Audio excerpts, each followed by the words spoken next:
And we are live. How's it going, everybody? Hey, what's up? Hey, how's it going? Oh yeah. Well, welcome back to the Retro Roundtable, the only retro gaming podcast that also claims to cure cancer, or something like that. Or cause it, Come on. whichever. Come on, our goals are more realistic. First diabetes, AIDS, and then maybe skin cancer. This is. What about alcoholism? Well, this is the only podcast that causes alcoholism. All right then. All right. Yeah, let's, I don't know, just go right into who we are and then do our topics. Is that cool? Just go for it. Go for it, man. All right. I'm going to combine these two into one and just, I'm Nick from HD Retrovision. Today I was going to talk real quick about some software stuff that I had done recently. I think it's valuable story from the perspective of like the philosophy that as to how I approach when I need to debug some code. So a little backstory is that if anyone doesn't know, Steve and I have our Sega Genesis and Super Nintendo test softwares up on our website, open source. Anyone can download it, see what we use to measure the consoles, or there's a variety of tests on there. And recently, Steve needed to slap together a test real quick for being able to test whether something was processing a signal as 240p or whether it was misinterpreting it as 480i. So basically, it's a flashing object test, having basically a little square be on one frame and off the next frame. And Steve needed to get this done really fast. When he initially ran into a little bit of trouble when trying to set it up so that you could, press a button on the controller and it would be blinking, and then when you were done, didn't want it blinking anymore, you press another button and have it stop. And the theory was, which was just a theory, it was never really tested, was that basically we were writing to the frame buffer too frequently, because we were drawing basically an entire new frame, like top pixel to bottom pixel every time. That was just like a working theory. And so instead of leaving But the theory for what though? You didn't we had the problem where we couldn't turn it off. Right, yeah. So in the initial piece of code that Steve wrote, if you turn that square on, you'd never be able to turn off again.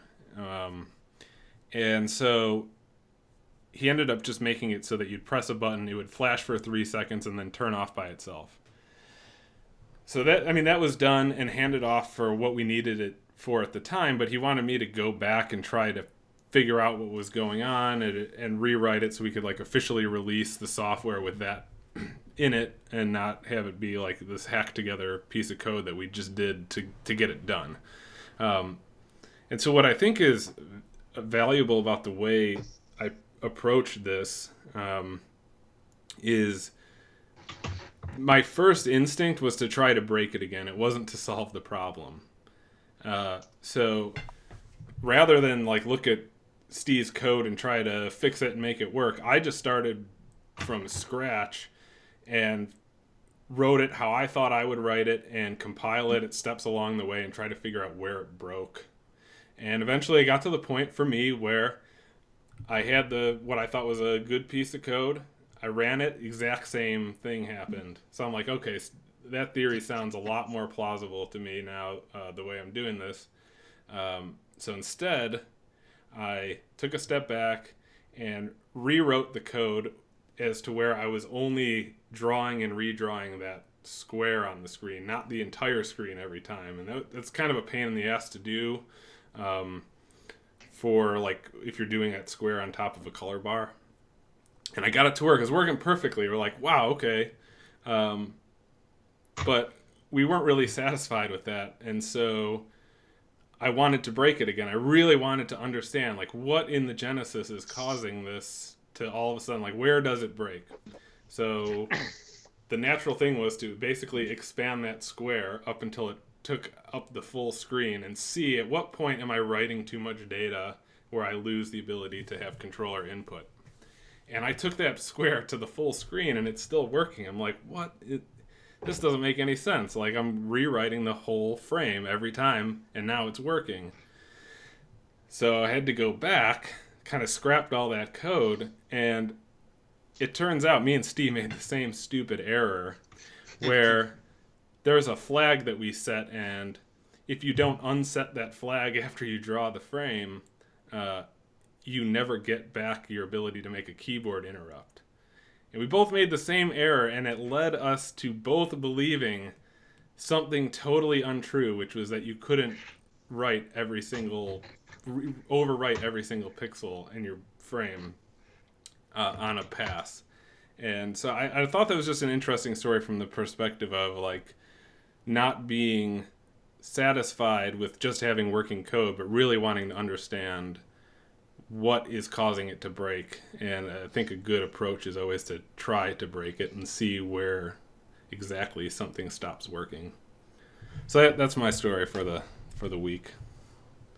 Hope that was valuable to someone. I'll pass it off to René now. Hey. Well, I'm René from DB Electronics, because we're doing the intros at the same time. In case you haven't seen my video today, I took a mega dump on YouTube, and people seem to be quite happy about the mega dump. So, yeah, I announced today the imminent release of this little device, which I called the Cartridge Universal Mega Dumper. You guys like that, eh? And basically, I'm not going to say everything again that I've said in that video. You can go on my channel and check it out. But some exclusive information I'd like to give here is I'd like the initial release of these boards to be possibly, if some of our viewers are interested, but to actually our viewers, people who would be possibly willing to try it out, test it out, maybe even contribute to the firmware, because everything's going to be open source, right? So here it is, the announcement right now. Within a few weeks, I'm probably going to sell a few of these, or giveaway, whatever. So if anyone's interested in helping out developing the firmware software, I'll send out some hardware your way, and you can test it, put it through its paces, and help out a good cause. I'd like to point out that René is officially he got this project as open source hardware. Is this one? Did you get the number for this one? I will. Okay, but I have the number for another one. I think it's important to point out that when you say something's open source, you are actually going through the proper steps to make it truly open source, and you're registering it with the open source hardware conglomerate. I don't know what it's called. The OSHWA, the OSHWA, or something like that, right? Yeah. So it's not, because there's people who say, oh, it's open source, and they just have a board file on OshPark and no documentation, no anything, no license file, no anything like that. And it's kind of ambiguous when people start like duplicating that, and then the guy who wanted like some attribution, and there's no documentation about that at all. And I think this is the right way to do it, how you're doing it. Absolutely. So yeah, there's the Open Source Hardware Association. I think that's the name. I'll have to double check my emails. But what Steve's describing is that I can register each and every product that I declare open source with these people. They give me a registration and a product number, and that product goes into a database that is searchable, so people can actually verify, oh yeah, this is open source, and the official documentation for this project is found at such and such place, and so on. And they make sure everything's in place. They're not like an enforcement body or anything like that. It's more of a repository of the official documentation for open source projects. And we're talking strictly hardware here. I mean, the software side's pretty well handled by GitHub, but what we're talking about here is the hardware side. Cool. So if people want to like help you and contribute with this, should they just follow that link that you tweeted and comment there, or what do you want people to do? I'm easily reached on Twitter. If you send me an email, I'll probably take like 4 or 5 days to answer because I hate email. But yeah, I mean, if I already saw someone in the chat saying that they were totally interested, so just get in touch with me and we'll work out the details and how to get some of this hardware in your hands. Yeah, and if anyone wants to work on building a GUI for Bob, who hates Python command line, we would love somebody to take up that piece. I have been doing command line shit since I first got a Tandy 1000 back before I needed like a stool to get into the chair to sit on the fucking computer. So I would like to just press a button. I do have 2 questions though. One is actually Smoke Monsters. Will the Mega Dumper be extended to other platforms too? And can you give us like a layman's term explanation of what the your open source license is? Is it basically anybody can make it and sell it, but they have to credit you and link back, or at least link back to the open source page? Like, so yeah, 2 questions. So yeah, Smoke Monster is asking about the different systems. Absolutely. I mean, the Mega Dumper comes with just a generic 2 headers on there, so you can attach anything that's got 16 up to 16 bits of data and 24 bits of address and 13 control signals, plus all the SPI signals too. So you can put everything on here. I'm actually testing SNES and NES proper 2.50 millimeter connectors right now. So those are next in the line. We've got TurboGrafx connectors. We've got Master System and Genesis that I've already demonstrated in the video, and anything else that anybody can design to this DIP64 footprint will work, right? And they can modify the firmware to make it work for them. Very cool. The open source hardware license I'm using is CERN OHL V1.2, which is more or less like a GPL kind of license where it's you're allowed to redistribute as long as you do proper attribution. Meaning? So you can take my hardware and you can sell it, you can modify it, but you always have to say, this is a derivative work of DB Electronics, right? And you can't modify the license. You can't close source it afterwards. Do they have to post back their changes too? They're supposed to contribute their changes back, yes. Okay, that's huge. That's exactly what I wanted to know. Thank you. Cool. Who's next? I guess I'm next. Hello, everybody. My name is Voultar. First name is Lord. I'm a retired, semi-retired systems ex-systems engineer who now dabbles in electronics and naked men. That's who I am. Dabble's not the word I'd like to hear with naked men, but go on. Say that again, Nick. Nothing. Continue. Sorry, I couldn't hear you for all my awesomeness. But,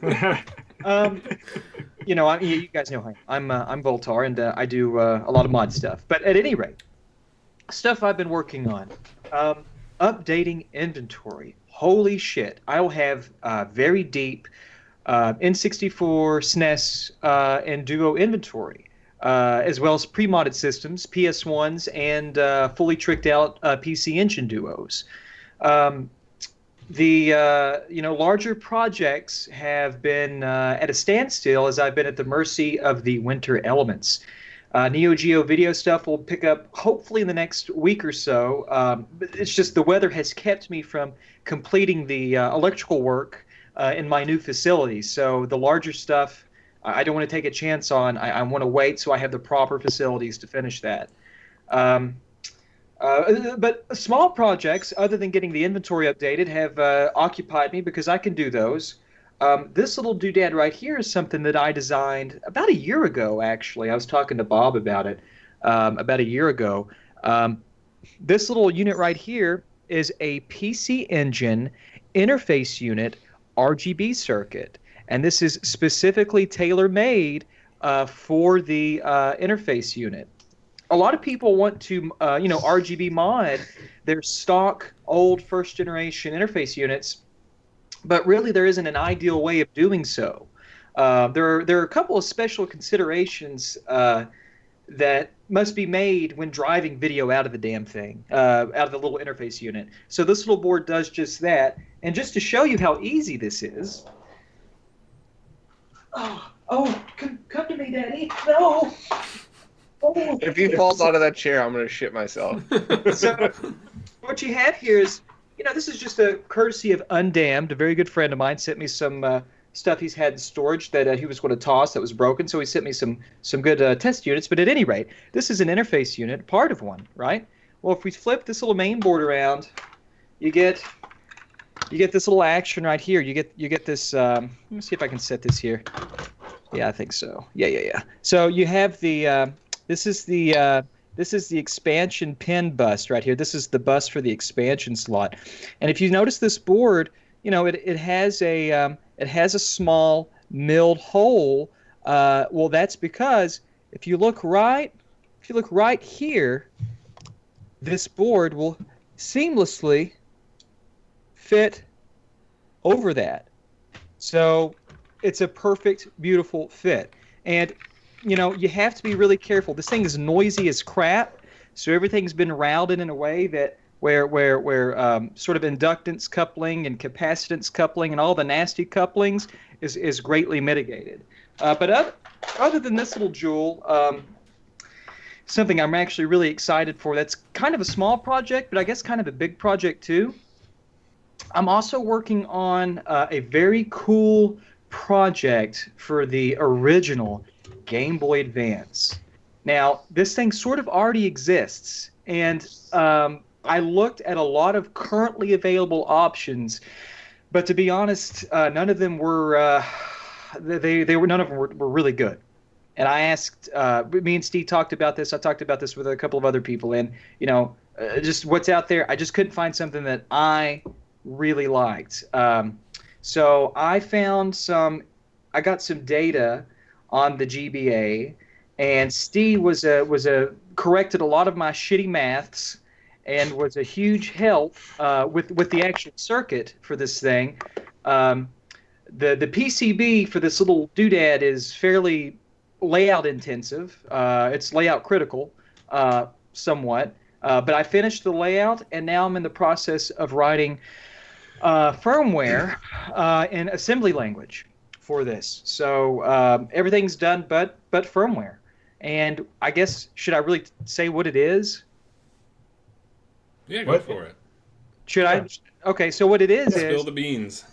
Here's the problem. And, this has been done for a lot of years. And this has been done, this is nothing new, sort of. A lot of people take their old Game Boy Advances, like this jewel right here, and they'll pop a backlit screen in these, right? Well, the problem is that the screen isn't being driven correctly. So the picture quality and output is less than ideal.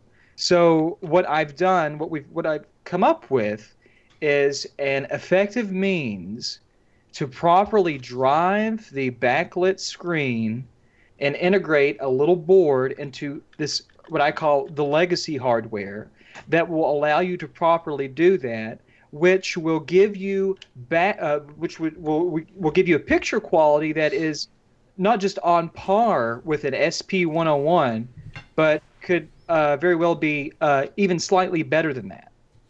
And also including just properly driving the screen on this thing, there is going to be 4 or 5 brightness selections that you can choose on the fly with certain key combinations.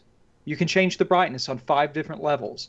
And the level that you choose, regardless if you turn it off or if you pull the batteries out, your last selection is stored in EEPROM, so it's always there. And there's even a little protection if you pull the batteries out while you change it and you corrupt the EEPROM. Well, there's a little housekeeping routine in there that will keep you from bricking bricking the firmware, bricking the microcontroller. So at any rate, that's I'm pretty excited about that. A lot of people have talked about that, and I think that that'll be really cool. And the only reason I'm doing this is because Steve and I both, we just really want a really cool Game Boy. We love this form factor and the way it feels in our hands. But we just want the marriage between the SP101 screen and the ergonomics of the old one. So that's the only reason I'm doing this. But I think people will really, really, really like this a lot. Yeah, the main problem with that, all the other circuits that are out there, was that the boost regulator. It looks like people just like grab the application circuit and don't actually read what's in the dash, because like there's a recommended layout and they say like you have to do this right, otherwise it's gonna work like crap. And looks like nobody looks at that. And but yeah, you actually laid it out really nice. That it looks really good, the layout.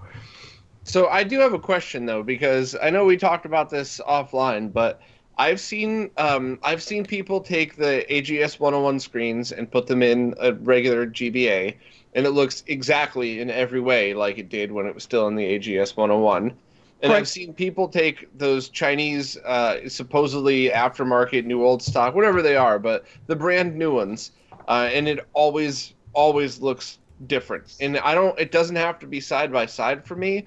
I could look at one and then 3 days later look at the other and it'd easily be able to tell you which is which. So is it that, and I don't know, I can't remember, but I don't think I've ever seen two modded by the same person. So is it really just that everybody who's taking these screens that they're getting off of AliExpress or something is installing it wrong? Or is it that there's a difference in the screens themselves? No, here's the thing, Bob, and this is sort of like the sort of focal point of this, because there's a lot of confusion there. Is it the same screen? Is it not the same screen? 90% of the reason as to why aftermarket screens look like shit, as you would put it, when they're retrofitted into an original Game Boy Advance, is simply because they're not being driven properly. They don't have the correct power required. The power requirements of that screen aren't being adequately met. And so what people are doing is they're just using what outputs available on one of these stock units, and they're just hooking that up and they're jamming that in there, and that sort of turns the screen on, but it sort of doesn't behave properly because it's not being driven correctly. So the thinking is, if we actually drive the screen properly, all of those problems that you're talking about, like the image retention, the sort of the soft edge picks, a lot of that, most of that, almost all of that is going to go away. And so you will have, if you do it like that, you will have a picture quality that's comparable to a stock or even better than an SP101. I can't wait, because if you really did pull this off, you're gonna sell more of those than you could probably make. You're gonna have to send those out to have them made in large. I don't think I'm going to make them. I don't think I'm going to make Game Boys, but I think I'm going to make this available so people can make Game Boys. No, I'm sorry. I meant make the kit, not the Game Boys, but make the board and stuff. So yeah. Sorry. That's fine. I just got to get the. I'm working on the firmware. That should really, the firmware is the fast part. This is really a few simple things to do, but once the firmware's done, and I'll spin a few of these up, and me and Steve will be guinea pigs, or I'll be a guinea pig. I won't. You could send mine to Bob if he wants to look at it first. Yeah, totally. Hey, Zach, one more question. How is it that you're actually able to build a circuit to perfectly drive this screen, but you can't figure out how to work your fucking webcam? I knew that was coming. I knew it. What happened? What happened to my webcam, you fucking cunt? You've been off for like 2 minutes. Yeah. Yep. It's auto censoring him. I don't know what happened. I don't know why it did that. I really have no idea. I hate this new Skype.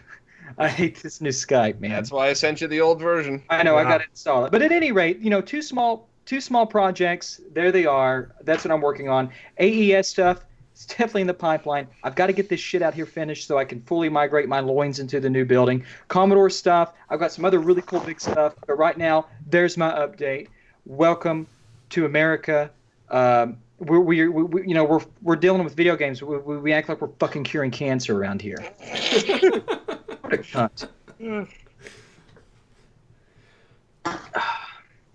I don't know. All right, I guess you want me to go ahead? Either you or Go for it, Steve. Yeah.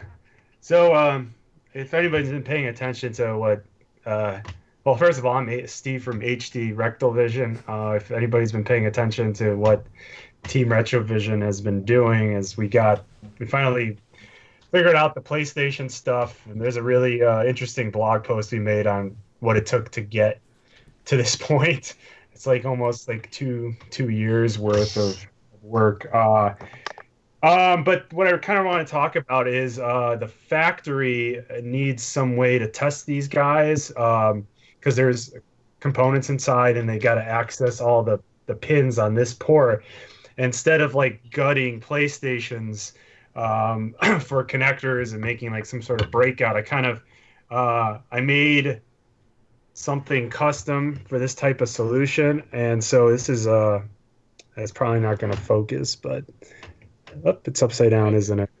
Okay. It was. No, now it's upside down. You had it right. There you go. Okay, cool.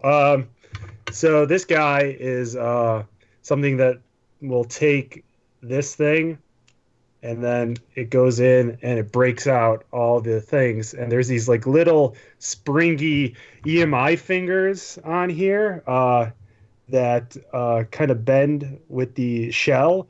And this was kind of goofy. I kind of took me a while to figure this out because these things are meant to lay like the other way. I kind of like tipped them over and I'm using them not how they're not supposed to be used, I guess, but it gives a really nice connection to the shield to make sure that the shield is connected properly. So the factory will be using these to test. But the one thing I kind of wanted to talk about is related to the edge connector here is that when I went to go get these made, I wanted to get hard gold plating, which we've discussed before a couple times on the podcast. And so my fabrication print that specified that actually called out the thickness of the plating. And when I went to two different places, I went to Seed Studio, which had a fast prototyping run service that had a list for a drop-down thing for hard gold plating. And I went to another place too that in China, and I was talking to both places. And when I was about to pull the trigger on one, I'm like, just confirming, I want ENIG on the solder parts. So the holes and then these pads where I'm soldering to, and I want hard gold on here. And then one of them said, "Oh, we put hard gold everywhere." And that clicked off in my head, and I'm like, "How is this so cheap if there's hard gold everywhere?" Because the hard gold plating process is usually quite expensive. And then the other place, they told me that the ENIG they use is 1 micro inch, and the hard gold they use is 2 micro inch. And so I kind of looked up these standards in the IPC standards. I don't know if this is going to show up, but there. Sorry, I got to do my little paper stuff. But this is IPC standard, and then here is gold. Sorry, it's gold here. You can just read it to us, man. Yeah, dude. I just want to show that this is the minimum you want, 0.8 micrometers or 31.5 microinch. So 2 microinch and 31.5 microinch is a big difference. And so it's very important to get a good enough thickness. Otherwise, you're going to scrape right through the gold and go right into the copper and it'll oxidize. And so my point is, it's not enough to just say to your fab house, "I want hard gold." Right. You need to get the thickness or specify the thickness and get them to verify the thickness. So you need to make sure that you're paying a lot of money for your hard gold. Otherwise, that's a ring a bell. There's usually an NRE fee because they have to set up the equipment properly to plate a specific area. using the special process. What was And the NRE on that? Just so people get a sense of how much those, no offense, but like cheap little boards actually cost us. For this, it was 200 and something bucks for the NRE, but the boards themselves were, I don't know how much they were. How many we go to 10? I think they were only like a few bucks each, but then the NRE cost for the hard gold like made each board, if you divide it down, cost way more. If we ordered 200 boards, the NRE cost is still the same, so then each board becomes cheaper because each of them absorbs that NRE cost. And NRE is non-recurring engineering. It's what people call like one-time tooling processes. So sorry, I'm talking in tongues here, but that's mainly my point I wanted to make, like, because we talk about on the podcast a lot, like if somebody's doing like a cartridge or a type of mechanical connector like this, and we're always like, oh, make sure you get hard gold, but don't just be like, oh yeah, hard gold, just give me that. And then you got to go into detail. You got to press them for these numbers that they actually use and specify the thicknesses. Again, this is IPC-6012B, Amendment 1. I found it online. The amendments, I think they published for free, but then I got lucky that the info I needed was in the amendment. So that's what I want to talk about. Cool. I guess I could mention, usually I don't order less than 100 PCBs of something, and the NRE from the shop I go with in China is usually like between $50 to $70, depending on which subcontractor they go with. Because I realize, and most PCB shops that you're going to deal with are probably like that. They're not a real manufacturer. They just subcontract your PCBs to some other shop in mainland China, and you're dealing with some head office in Hong Kong or Shenzhen or whatever. But yeah, usually it's around $50 to $70 on orders of 100 units. So they may be absorbing some of that cost into the per unit cost of the board, like Steve was mentioning. But hard gold is going to cost you a lot for small runs, right? So it's worth it to order large numbers in hard gold. So you have to be pretty confident in your design before you invest that kind of money. And that's what ticked me off when I got like these quotes that are really low. I knew something was wrong, which is why Nick wanted to point that out with the cost. Like that's one of the reasons I was like, something is not right here. I should be paying a lot more for this. So if it's too cheap, they're probably not doing something right. You got to like press them for more information. Yeah, usually I'm the one to stop Steve from telling people how much we spent on stuff, but in this case, I wanted him to say it. How about you, Bob? What's up with you? I am Bob from Retro RGB, and the past couple of weeks has been like cleaning up all the stuff that I've been working on, and I decided to just finish some games that I've been trying to play. I finished, and I already talked about it, so I'll just make it super quick. But Symphony of the Night and Beat It 2018. I've been posting all my Beat It's on Twitter with René. It's always, as René says, more fun to beat it with your friends than it is alone. So I've been posting all of mine. Mega chips. And I played through Samus Returns, Symphony of the Night, and now I'm doing Axiom Verge on the Switch with one of these, which is so far I'm only like an hour and a half into it, but it's pretty good. And other than that, I've been kind of taking. How is that control pad? I mean, it's the same as their Nest 30 in that they're trying to jam two normal-sized analog sticks in the same size controller. Mm-hmm. Yeah. So it's a little awkward. I almost wish they made it a little bit bigger. But I have their Nest controller that has the 4 buttons but no analog sticks, and it's pretty nice, but the battery life is like pretty crap on it. Like when you're not using it, it just dies out over time pretty fast. Yeah.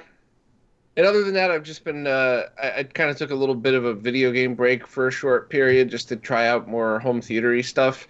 I was getting a little burnt out, but I think people might have seen the video Scott and I did about different ways to watch movies. And the last thing I got to figure out how to do is flash a custom firmware onto my Oppo Blu-ray player so I could play ISOs through it. And, it fucking figures that everything I do in my life, even things that aren't even related to the website, have to be hacked in order for it to work the way that I want it to. But it's just my fucking curse. But that's pretty much it. Just catching up on actually playing games, cleaning up all the projects I've been working on, and the last few mods that got to go out the door, and all that happy horse shit. That's a good chance, because I actually wrote this down as I wanted to mention it. Please, if you play a video game this year and you complete it, take a picture of the end screen, post it to Twitter with the hashtag #BeatIt2018. That hashtag has already been used enough time where Twitter's auto-completing it for people, at least for me. I'm proud of that. Yeah. It was awesome to see that. You can scroll through and see the games people have been playing this year. It's pretty cool. Alrighty, let's move on to some other stuff, huh? All right. Let's do it.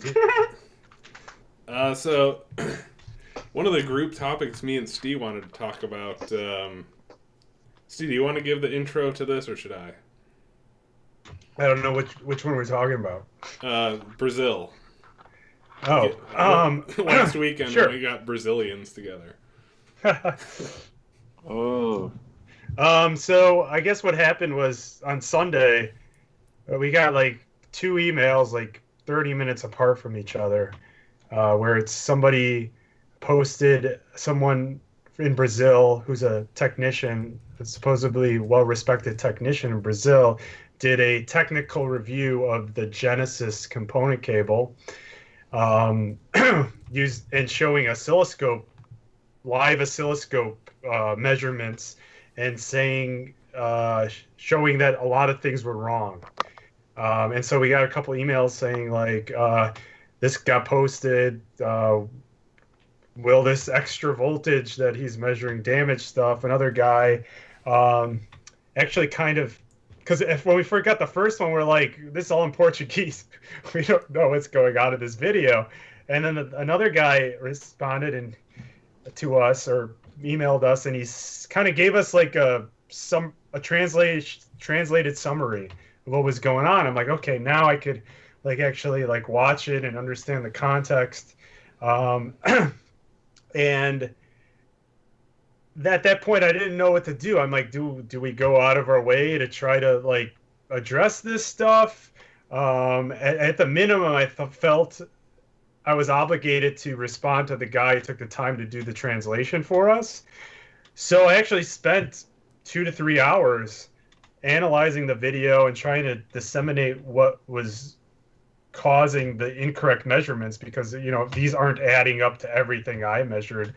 And so I just responded with a giant email response, like with all these points on why I think stuff was done wrong in that video. And yeah, I mean, the guy suggested we put a blog post about that, just based on that email I sent him, and we did. We ended up making it into a blog post. We posted it today. But I guess the more generalized question is, at what point do you drop what you're doing and go and address a situation like this? Because I was in the middle of working on some Dreamcast stuff that night, and I ended up not finishing what I wanted to because I diverted this time and resources to do this. And so that's what I kind of wanted to discuss. Like, at what point, like, did what we do, was it worth it? Should we have not done it? What should someone else who's in a similar situation do? I mean, we kind of discussed this as a third party where we're looking at 2 parties. One person's claiming something, other person is rebutting that. But we never talked about if we were like in this situation, not as a third party, like what's the best way to handle this? So I have a kind of a strong opinion on that, and I was absolutely fucking swamped, so I forgot to put this in today's podcast. But the forum drama and people talking shit, and none of that stuff bothers me, nor has it really ever. So if somebody had put up a video like, these stupid HD Retrovisions are shit, they're just trying to steal your money, you could totally just use one of these composite video converters and it's fine, I would be making fun of you that you took the time to even respond to the email at all. But the things that genuinely bother me are the things that are so close to seeming like the truth, but aren't. And that's why I think you did the right thing by spending the time. And the problem that I had with that... Huh? Voultar's feeding back. Oh, Voultar. What happened? Feedback. When you just touched the microphone and tilted it, it kind of screwed everything up. Oh, I'm sorry, boys. Fuck off. Sorry. Yeah, it's okay now. My point was, when I first saw that the video, and I obviously don't speak Portuguese, so I couldn't really understand what he was saying, but I got the impression that at first I started thinking, fuck, this is totally a mistake I would make, not on purpose. Like, I would not know how to use the oscilloscope correctly and test something and genuinely think something was wrong. So I'm glad that you took the time to do that. And a lot of I read, you forwarded me some of the things that you said, and the point about use our test software because it's designed to solve this problem. And by the way, our test software is open source, so you could prove that we're doing it right and we're not fixing the results like some of those GPU tests back in the day or anything. And I felt it was a really good thing that you did that, and I felt bad for the guy because I thought, geez, maybe he really is just making a mistake I would make. But then his follow-up video completely flipped my attitude against the whole situation. I don't think that was a follow-up video. I think that was an earlier video. Well, I mean, it does. I mean, okay, so for reference, the guy in Brazil sells his own product to do component. It's like a breakout box. But I mean, it doesn't invalidate his points, right? Like I'm very against the notion that just because you sell something, you can't be critical of something else. Like, we're critical of stuff on here. We sell products, and I don't feel like the fact that we sell products makes us wrong when we are. It's clear he did it all for the E-fame. Yeah. And I would not... Next thing you know, he's going to say the Retrovisions have the wrong voltage on them. But no, I don't know. I got to disagree a little bit, Nick. If he was somebody that came out with that and genuinely thought like, hey, man, I think I found a flaw in this, versus, hey, look at these are shitty and buy mine instead because that's mine works right. I think not only is that a dick move, but then that's also proved that his is definitely wrong, because if he tested his from the wrong specs that he tested the Retrovisions, that means he designed his wrong. So maybe. I mean, we didn't speak the language, so we don't know exactly what was said. I don't know if he was really using the video to hawk his product. I don't really care. I mean, I feel like Steve and I could take his box and publish a blog post saying whether we thought it worked well or didn't work well, and I don't think we would necessarily be biased just because we sell our own. Like, frankly, I would hope that his worked well so we could stop selling to Brazil, because that's like the most likely place that's going to lose your mail and cause you international shipping problems.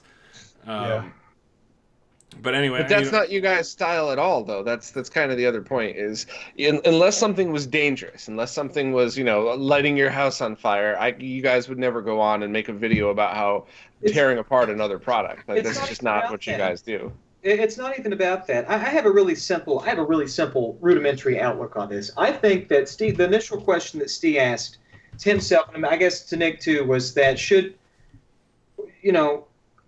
this video that's up by this guy down below the border, is there any merit in spending any time responding to this? And it's really simple. If somebody makes a video, or if somebody that makes a statement and they have any kind of platform where there's more than 10 people looking at it, I think it's absolutely worth your time and resources to address that. Because if you don't do that, what we're going to have is the same sort of misinformation campaigns that perpetuated and propagated themselves on forums.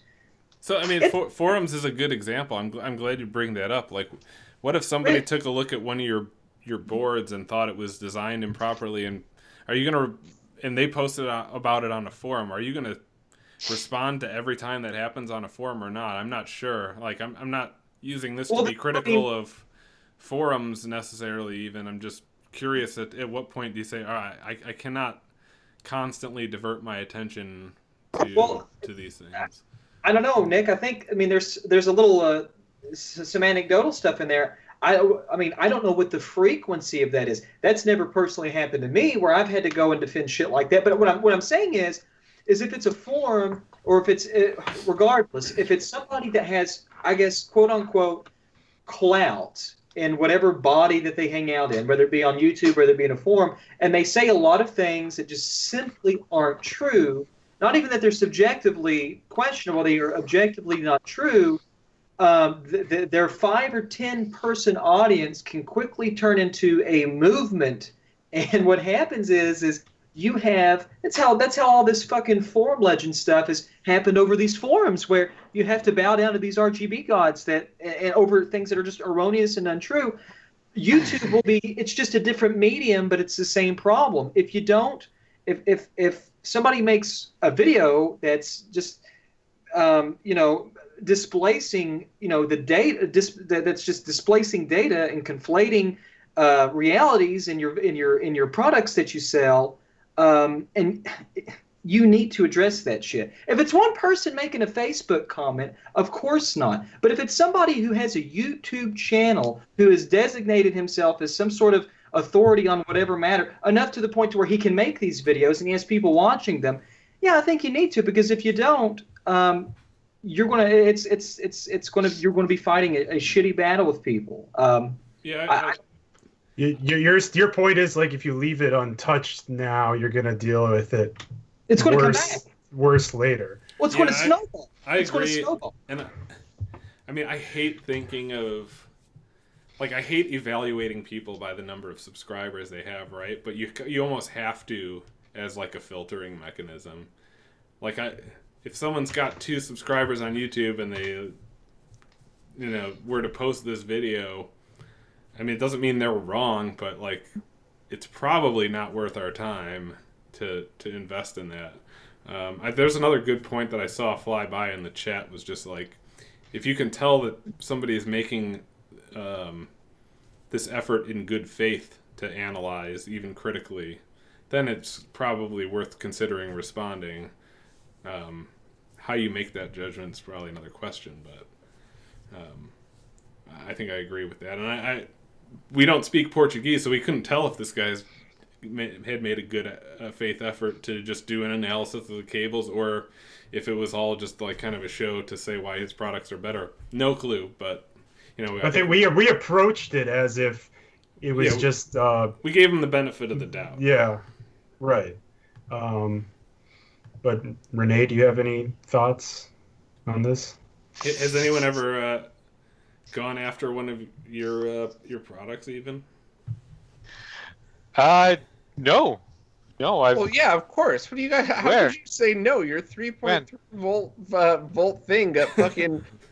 All the idiots that didn't understand what it was tore you apart. All the people that were Trickz fanboys, even though you didn't actually shit on Trickz, jumped in. You got torn apart for something that was technically correct, and you did what I felt was the right thing to do. You did a follow-up post that showed your data. And hold on. Yeah, I thought Nick's question was about if I had feedback on my products. Okay, yeah, I totally agree with what Bob's saying. Of course, yeah.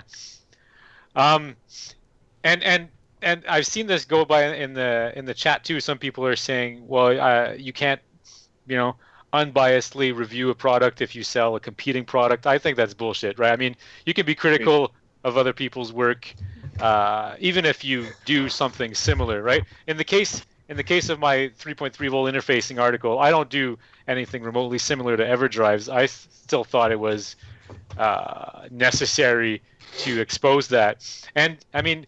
And all the Trickz fanboys who shit on me clearly haven't read the article, because I completely take a mega dump on the Chinese repro cards, and I'm just kind of, slightly pussyfooting around the idea that maybe you shouldn't be using your EverDrives all that often. Yeah. I think it's true that statistically there's more people who are more attached to like a fanboy and picking sides and will be unbiased, but I don't think it's universally true that there are people who can't be objective. I mean, I've seen so many like online forums and Reddit articles where people are asking, should I do, here's my setup, should I do component, should I do SCART? And then you see all these fanboy comments, and like if this person asked me and Nick, we would give more objective answers than these people on the like we have told people, like, based on your setup you should use RGB cables and here's why. Like we're not going to just always say you need to use HD Retrovision component, because if it's in a situation that doesn't make sense for you, it's stupid. It doesn't make logical sense, and me and Nick are more rooted in logic and less in like emotions and like fanboy stuff. So there are people who are genuinely objective or more objective than other people. So,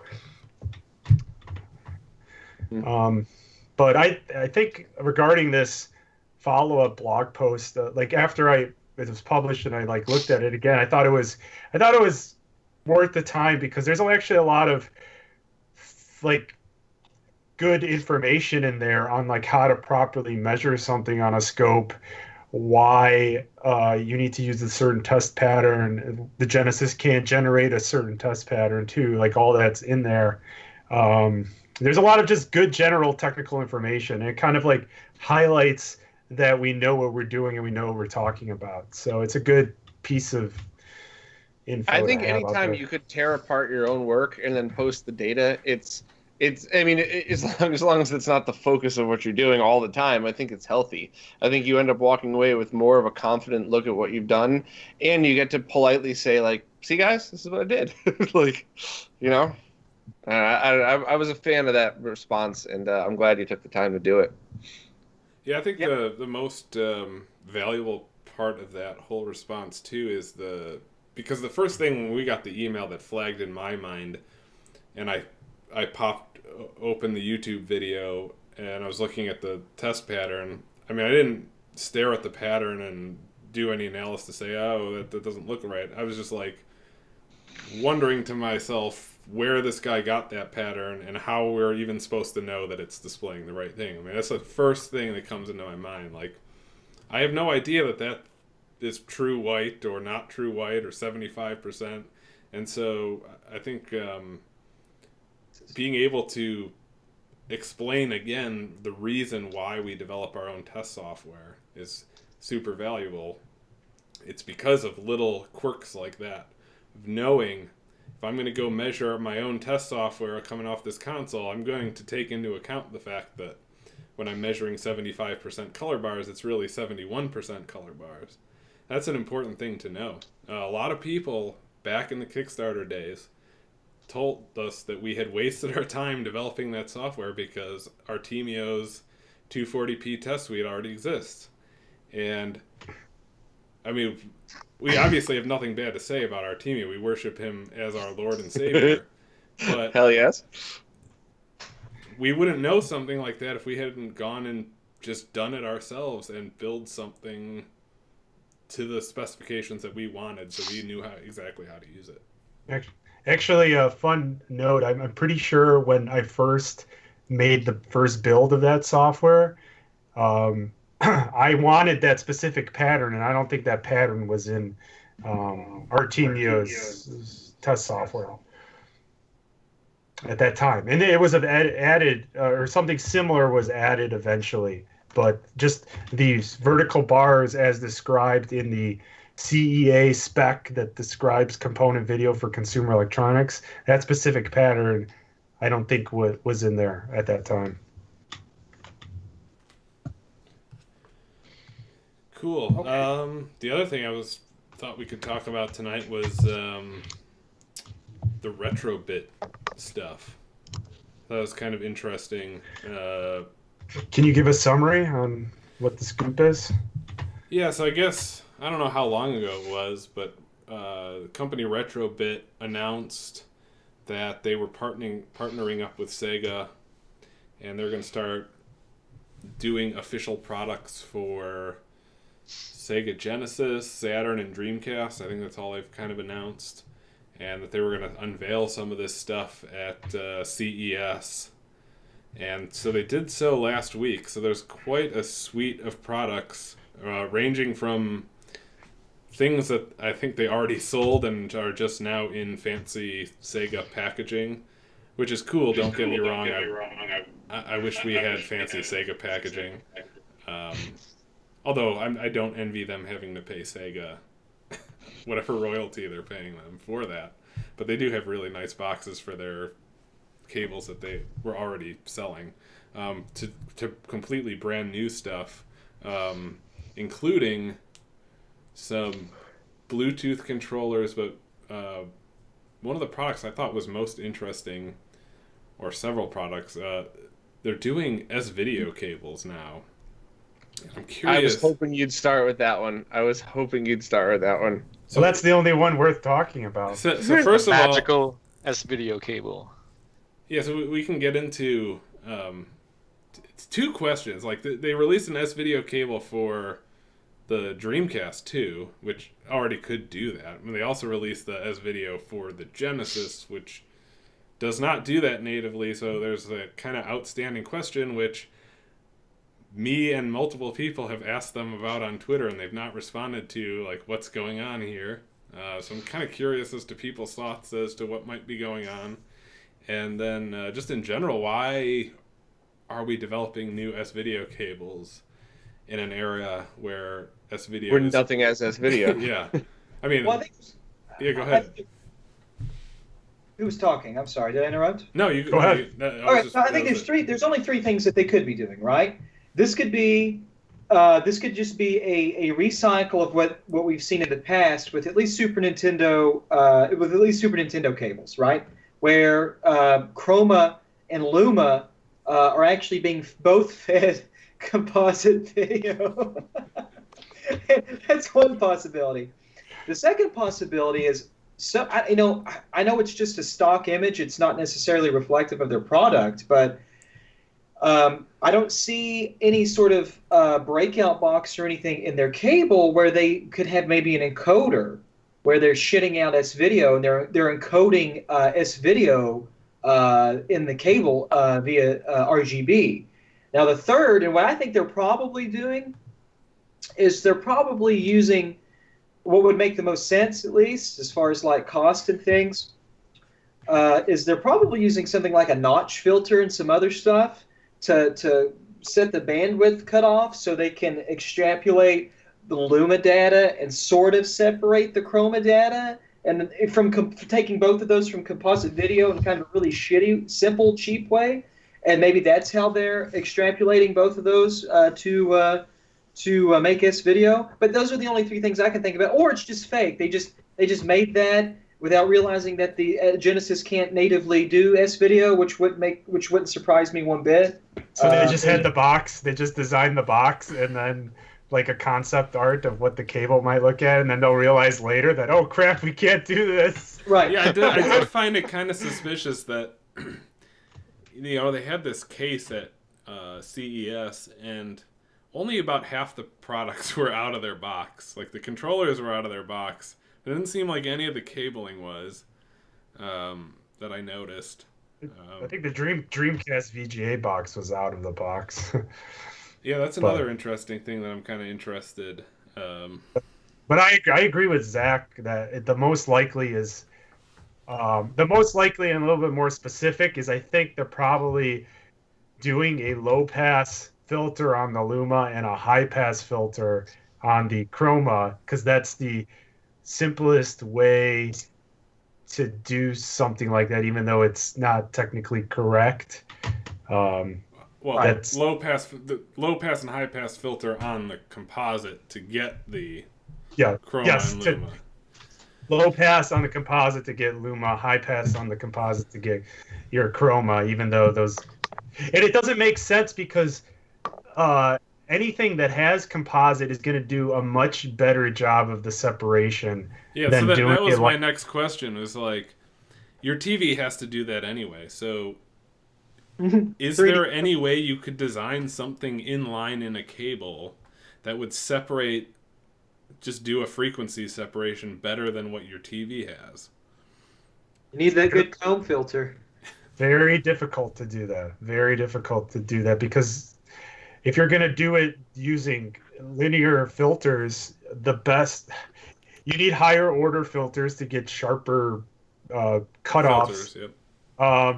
And if you're not using Bessel filters, it's going to be ringing everywhere. It's going to look like garbage. And Bessel filters, to get good results, you need like gigantic orders, like 10 or more, and putting, a ladder components a ladder network of inductors and capacitors, and knowing how to design that is not trivial either. I don't. It doesn't seem likely that that's what they're doing or going to do, and it's still not going to get better results than a comb filter would in a TV. You can't do the comb filter in the analog domain unless you got a big piece of glass. It's a glass delay line they used to use, and they would bounce the signal through this piece of glass to get exactly the line delay you needed. But they don't make that shit anymore, and it's gigantic, and there's no way to do it in the analog domain effectively. But yeah, I think that's the most likely scenario, is just the first order high pass, low pass on that thing. And the only reason that makes sense is if something had S-Video and didn't have composite. Right. You were just restricted to S-Video and you got to get the signal in there. Then that's your last resort, to externally separate it out. Otherwise, let your TV processor do that stuff. Yep. I know that the fake S-Video has been done before. Why do people do that, where they are routing just like basically splitting the composite line directly to two different pins on S-Video? You mean why do manufacturers do that, or why do people buy those cables? Well, why do manufacturers do that? I mean, because it's cheap and easy, and they're most of that stuff is fabbed in China, and they really don't.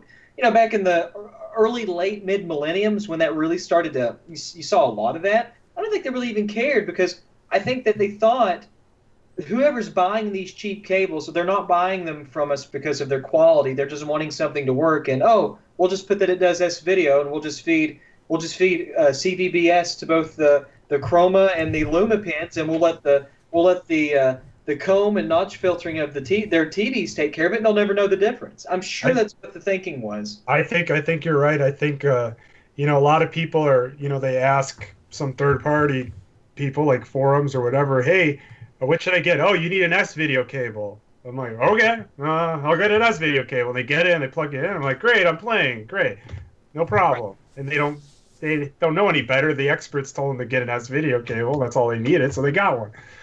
Right. So and I love S-Video. Yeah, I mean, S-Video is awesome. It's great. Yeah. Bob, has RetroBit sent you things before in the past to review, or have you bought and reviewed any of their stuff before? No, I don't review anything that people don't send me for free.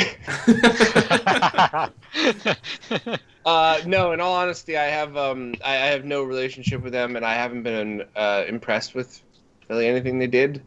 Hyperkin always walked the line of like, maybe this is going to be awesome, maybe it's not, which is why I kind of been paying more attention to them. But no, I have no contacts with them whatsoever. I've been buying a few of the RetroBit Saturn S-Video / composite cables, because when we were looking for Saturn connectors, we were trying to find ones that they used. So I cut up a bunch of those guys, and no good shielding. It was nothing special. I don't know if they're using similar cable construction in the Sega licensed ones. If they are, then I'm not too impressed, and I think it's garbage. But we'll see when the real stuff comes out. Actually, the one thing I did want to look at was RetroBit did release, let me double check, I think it's RetroBit, the Super Retro Trio Plus. Yeah, so it's basically a NES, a SNES, and a Genesis. It's their clone consoles, but with an HDMI upscaler chip. And somebody's sending me one because they said that they took a video and it might not be processing the video as 480i. So, I mean, that's, it's $80, and if all three work okay, then you know what? Maybe that would be good enough. But that's about as far as I think I'll go with them at the moment. I actually thought the most interesting thing, and I don't know if this was a product they sold before, but I noticed they also had AC adapters for Sega consoles on there too. Does anyone know if that was just something that they're repackaging with a Sega logo on it? I tried one of those years ago, and so this is not a new product. No, they're RetroBit AC adapters. Like a Genesis AC adapter weighed as much as about only the plastic that it took to make it. So I was a little skeptical about what could have been inside there. So. A really shitty transformer, a really shitty linear transformer. You know, I don't understand this. If they're going to make power supplies and they're going to make wall warts where they're actually using a real transformer and there's no buck converter or DC to DC conversion, you know, why not use a decent fucking transformer or build a switching supply that's competent for very little money. Why do you think that is it cheaper to just get these shitty transformers and put some cheap Shenzhen filter cap on them? Or I mean, it can't cost that much to put together a nice little switching supply that can even fit in the same housing, can it? So you're looking at it from a slightly wrong perspective. It's not like they've sat out to say, I'm going to make a Genesis power supply. They'll go to their vendors and say, what's your power circuits cost? And they'll find one that could fit in their cases for Genesis, Super Nintendo, and they find one that's just good enough to work across all. And that's kind of the mentality of a lot of the Shenzhen manufacturing facilities is, if we could save 8 cents on 50,000 things, that suddenly adds up, and then each component and there's no secret why everybody goes to China is they find the ways to pull pennies out of so many different places that it ends up dollars times however many. So it's not that they're out to scam people, it's just that they're out to sell the cheapest product they could possibly make. And sometimes they're out to scam people. That S-Video cable, I'm thinking, might walk that line. But I would be very curious to understand the details of their relationship with Sega. I mean, it sounds like Sega did not put any effort into understanding what products were going to be sold. It was just like, pay us money, you can use the logo then. But you have to understand who Sega is as a company now. I mean, Sega started out as, let's read Console Wars, which is a phenomenal fucking book, by the way. But if you read that book and then you realize where they were, what they became, and then what happened, like their downfall, there's nobody original there. And it's probably a small team. It's probably like Atari, a small team of people just looking to cash in on the intellectual property that is Sega. So that's what I was going to point out. I'm like, Sega has no hardware engineers anymore. They're not going to be like, okay, this is your product. Okay, let me tear it apart and look at it. The most they're going to do is did like a live demo of it and be like, okay, it looks okay. I'm not going to care about the details. I don't even know how to analyze the details. We don't have anybody here who could do that. And let's be honest, too, the same company that did the 32X wasn't exactly the masters of making sure their hardware passed QA and testing. I mean, I don't think a single 32X left from the factory without a bunch of jumpers and fixes. I mean, the Master System itself is kind of a disaster. So, yeah, they've never been masters of hardware engineering. Sure they have. That's ridiculous. Their arcade boards, absolutely, were pretty fucking impressive. Yeah, the difference is there's really no cost limit in an arcade board. They design it and then they say it's going to cost this much. That's it. Whereas when they made a console, they kind of had a price point in mind, so that's why they're cutting corners. Exactly. Right. Hmm. Yeah, look at the Model 2 Genesis. That's a huge piece of shit. For all intents and purposes, it's an ass console. Continue.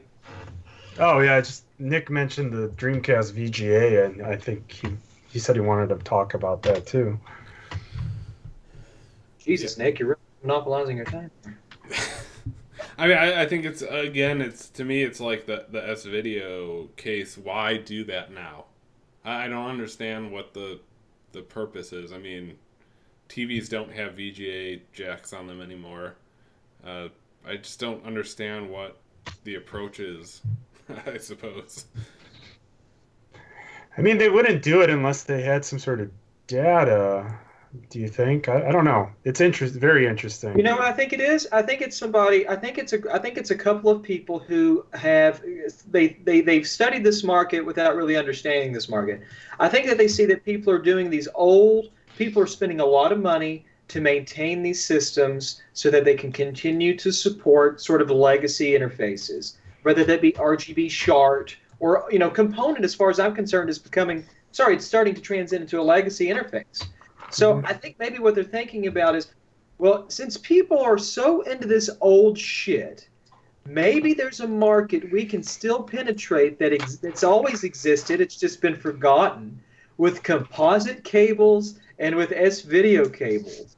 SCART, goddamn, RGB is, or the SCART interface, not RGB. Let's not Adam Corlick this. RGB is not SCART. SCART is not RGB, but the SCART interface that should have died 15 years ago, but we still keep it going. Maybe they think they can reinvigorate, S-Video and composite video. S-Video is a pseudo form of component after all, but they just don't understand why people are using RGB legacy interfaces and maybe why they're not using a legacy composite video and S-Video. Not that S-Video is bad. It's just that televisions typically don't support it, and adoption of S-Video has just dwindled to nothing. That's my take. Yeah, and especially S-Video, because that's been deprecated like a long time ago. It's almost 10 years now, or something like that. Yeah, right. Nick, I think to answer your question though, I think the real reason why they may not have thought of anything other than VGA is just because they would then have to make a box that would be a VGA to component box, and then maybe the company that puts out the gray area S-Video cable wouldn't care, but I just don't think they would ever want to put the research and money into making a proper converter. So it would end up just being VGA to component, so your aspect ratio is off and you get the gray bars and everything's a little weird. And I think maybe they just thought, screw it, everybody's used to Dream Theater VGA anyway. But I think I think there's absolutely a need for getting a 480p Dreamcast signal that's handled properly on flat screens. I don't think they would ever even know where to begin doing that. I can second that. Yeah, it's very difficult. It is. Yeah, I mean, again, I the tech side of it is not a question to me. Like, especially for the VGA box, they're working with Sega. They probably just got the design documents. So I am not very skeptical about that one. I'm sure it's fine as a VGA box. It's from a business perspective. I'm kind of curious as to why that needs to be remanufactured. So, Speaking of which, is there any progress in the target date of the Dreamcast Retrovisions? No. 2018. I swear I thought Steve was just going to be like, fuck you, Bob. No, it's well-deserved shit of getting from you. But it's I mean, well-deserved. Everybody knows by now. Anybody that's watched even half of one of these realizes that the reason you guys take your time is because you do the research and make sure you don't just put out your S-Video cable and not care. Like, you just... So, I mean, that blog entry about the PlayStation cables is a perfect example of the crap you guys have to deal with. And you could have very easily said, screw it, we'll just get those aftermarket cables, and, maybe they won't fit right on some, but fuck it. But you guys choose not to. So, yeah. Yeah, there's a lot of behind-the-scenes stuff. We spend there's a lot of R&D effort into everything I do because I'm so OCD about stuff. But I think in the long run, once we have something in production, it's worked really well, and people have very few issues because we make sure we're up to spec, and so people have less issues. We want people to just enjoy it without having to bother us for support. So Yeah. Yeah, there's a lot going on inside that Dreamcast cable. There's a lot going on, and it's gonna take a while, some more time to verify all the bases are covered, but we're getting close. Yeah, just so people understand, like we're trying to, well, trying is maybe not the right word. We almost have to work that circuit board down to the size that your Sega Genesis and Super Nintendo, that little box that's on there that contains the board, if it gets any bigger than that, or, I mean, I don't really know what their limits are, but we can't go much bigger than that and still be able to overmold it. So we really want to fit the exact same dimensions of the board so we can reuse tooling, we can, save money on that, and still be able to overmold. That's another important piece of it. So there's a lot that goes into the practical manufacturing side of it beyond just the design elements. So, but we're trying to get that out this year. It's the main focus, Bob. Yeah, Bob. We keep getting distracted by little tasks that just have to get done. So. Like responding to erroneous YouTube videos. Well, that didn't have to. Well, speaking of products that are never going to come out, where's my triple bypass board that I've been crying about for 2 years? I've been taking a mega dump recently. You almost just made me snarf my Newcastle. How long is it going to take you to finally push that dump out and move on to a new brew? Well, you guys know. I mean, there's some details that I can't reveal for some customers of mine, but you guys understand why I've been working rather frantically on the mega dumpers, because there's a large demand for some related products on that, so that has to go out the door way earlier than the triple bypass, because it's almost like the scene for homebrew games is starting to pick up or something. Yeah, what's going on with that? Because on one side I have Bob who wants one triple bypass, and then on the other side I have these people who want thousands of something. So I want 3 triple bypasses. All you do, René, is you write shitty articles scaring people that their fucking EverDrives are going to catch their systems on fire. I read the article. I know what it said.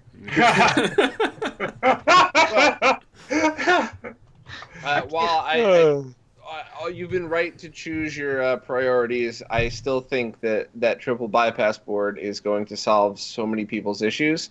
And pretty much, people with Model 1 Genesis consoles, audio is probably already good. If you have an earlier revision, you could do some little things to get crystal clear RGB.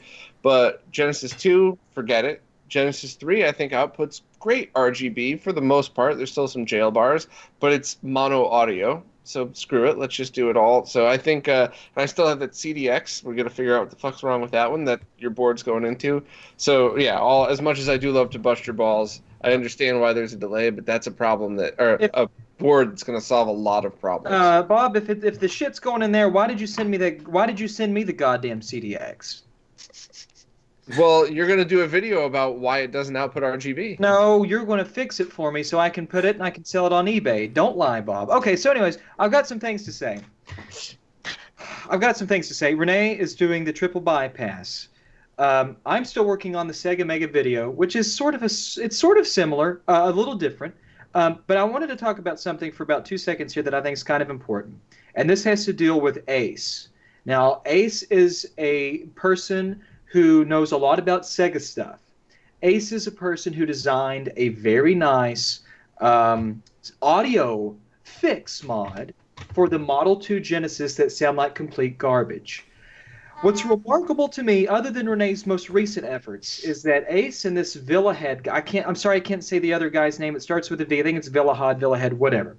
What's remarkable to me is Ace, through his own time, released and relinquished this audio circuit, and very few people have, which by the way is fantastic and it sounds excellent. It's definitely a worthy upgrade. But nonetheless, very few people have offered to publicly release a board an open that's open source that anybody can enjoy and anybody can take advantage of without someone trying to line their pockets. I think that's kind of hurt his feelings in a way, and I'm trying to help Ace. I told him I offered my services to him, and I have offered to route out a board to his precise specifications that he can distribute and that can be available to anybody. If you want to sell a copy of it, that's fine, but we're not going to take Ace's circuit and we're not going to close source our board and sell it to people for money. I think that's horseshit. I think people who do that should be ashamed of themselves. It's fine if you want to route a board and you want to make money, but I think it's just very poor form to do that and not let somebody, and not at least offer the ability for somebody to print their own and to make their own. So to help remedy that, even though Renee's making his thing, which is going to be just as good, I'm helping Ace make a board that's exactly the specifications that he wants, that anybody can enjoy and that Ace can distribute by his own volitions. That was on my mind, and you talked about Renee's triple bypass, which does audio, and I just wanted to say that. You should get the open hard source. Sorry, there's an echo and it's screwing me up. The open source hardware thing that Renee got on that. So it's documented that that's the officially open source, and people have to adhere to the license and everything like that. I think you should get that on that board once it's ready to go. Well, yeah, absolutely. The board that's been most commercially available, that you can't download it, you can't make your own, but the circuit that's been used is a very bastardized permutation of what Ace has called for. And Ace, I know, to this individual, even expressed his sort of disdain for his selection of parts, and Ace explained to him why you don't want to use the parts that the guy decided to use. And I believe his retort, the person making the board, I believe his retort was basically, well, they sound pretty much the same to me, and that's what I'm going to do. And so, like, fuck people like that. I don't mean to go off on a wild tangent here, but if someone's going to donate their time and services to make something freely available, don't capitalize on it, but don't make it to where if you make something, other people can't enjoy it too. I mean, you're a fucking cunt for doing that. That's all I'm saying. I mean, am I in the wrong for thinking that? I mean, am I being a dick? I think it's when are you not? I'm serious. It's obviously all a moral thing right now. Like, there's no legal or anything like that. Right. I think the right solution is what you're doing is the person who made the design, a schematic, should have his own circuit board laid out, and those should be released in tandem, not just release the schematic and hope someone does the right thing and does a circuit board. So I think, yeah, it sucks that someone else is doing circuit boards and then not making that publicly available, but I mean, it's to be expected that would be the case. Yeah, I mean, heaven forbid. I mean, you're a fucking moron for expecting. You're very generous and open with your time and your resources and your expertise, and to expect for other people to do the right thing is very unbecoming. Bob, I'm sure you know who I'm talking about. What are your thoughts on this? So it's actually, I have conflicted opinions on it, right? Because you have that one case that we talked about a few months ago, and I don't want to get back into it, but somebody released something to the open source, to the public domain. Other people used it exactly according to the rights. They were pissed about it, and they got really, really upset about everything. My opinion on that is, you released it open source, you allowed other people to do it, and you don't like it, boo-hoo. They are following the rules that you have set. But there's other ways to go about that, and I know the person you're talking about, and if I didn't know this situation, I would be, no, I'm sorry, Ace, I know you're in the chat, I would be leaning a little bit more towards, if you didn't want people to build it, you shouldn't have open sourced it. But the person who was doing this was notorious for taking other people's designs, and I'm pretty sure it's the same guy that when he cloned a board, he even cloned the revision number of the other person's board, which no one's that dumb. That's definitely a big middle finger in the air to that. So Yeah. in this particular situation, I think it's a douche move, but if you open source something and somebody follows the rules and sells it, I don't open source it. I'd like to point out that I mean, I don't know too much about this, but I have a feeling that by when you guys saying open source, that posting a schematic on a forum is what happened. And by default, legally, that is technically still copyrighted. I don't know, René, you could correct me on this, that if there is no license given and you just post schematics on there, you're kind of, the ownership is still with the copyright holder, and anybody who takes that and does something with it can still be, they're still in violation because there is no license to direct how that should be used. But is the Mega Amp open source officially? I don't know. It doesn't matter. I mean, I think what Steve's saying is, regardless of the licensing status, the schematic that Ace has released is sort of it's locked to him, and so that it is copyrighted, and he is sort of the pseudo copyright holder of that. Ultimately, none of that matters. I don't care. I think it does matter. I think it does matter. I think that's important, that if you're gonna make some design and you want to distribute it in some way, you need to be very clear in how you want to distribute it, because then it gets into this whole mess that we are right now. So I think, as a lesson learned, if you are somebody who's working on something like this and you want to distribute it and let people enjoy it, you need to take the time to make a proper license for it, instead of it being ambiguous and then nobody knows what to do and then these problems happen. I think it does matter. Well, no. I mean, I'm not saying from a ramification standpoint it's irrelevant. It certainly is completely relevant. What I'm saying is, in this situation, I don't care. I don't care what sort of licensing, or if no licensing at all is applied to whatever Ace shit out on the Sega 16 forums. I just think it's still it's equally cunning for somebody to take that, just fucking carbon copy the schematic, of course, which he's totally within his right to do, sell it, but not offer it. But it's not in his right to do, technically. If he released no license agreement for it, someone can't just take it, because there's full copyright on the owner of that. He needs to, if he wants to distribute it, needs to point out steps for somebody to go and do that and make a board. But I mean, copyright is country specific, right? So I suppose you're only talking about whatever country Ace is residing in, compared to whatever country the person that took it and wants to do things with, unless there's some kind of a reciprocal law agreement. Yeah, well, Ace is in Canada, and basically, I mean, Canada and the U.S. are pretty much the same country when you're talking about copyright. So, well, I don't know.